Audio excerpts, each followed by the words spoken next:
నా కుమారుడా నా మాటలు ఆలకింపము, నా వాక్యములకు నీ చెవియొగ్గుము. నీ కన్నులు ఎదుటి నుండి వాటిని తొలగిపోనీయకుము. నీ హృదయమందు వాటిని భద్రము చేసుకొనుము.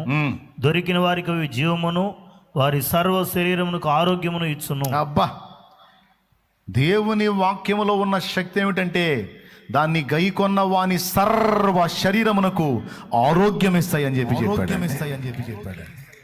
నీ ఎముకలకు సత్తువ, నీ దేహమునకు ఆరోగ్యం, నీ మనసుకు శాంతి, నీ ఆత్మకు రక్షణ కలిగించున్నవి దేవుని మాటలు, దేవుని వాక్యం. అందుకే దొరికిన వానికి అవి జీవం అంటే అందిపుచ్చుకున్నోడు ధన్యుడు అని చెబుతున్నాడు. ఇటు వదిలేసేవాడు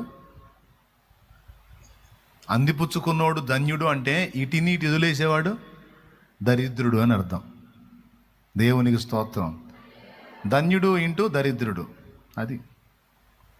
కాబట్టి సాతాను కలిగించే సందేహాలకు తావివ్వక దేవుని మాటల్ని గౌరవించి సన్మానించి దేవుని మాటలకి హృదయంలో సరైన స్థానం ఇచ్చి జాగ్రత్త పడండి. బాగుపడతారు, ధన్యులవుతారు. ఆత్మకు స్వాంతన లభిస్తుంది, దేహానికి స్వస్థత లభిస్తుంది. నేను చెప్పాను, అందులో ఉందా? దొరికిన వారికి అవి జీవము, వారి సర్వ శరీరమునకు. అందరు చెప్పండి, ఏముంది అక్కడ? చదువు 22వ వచనం ఏముంది?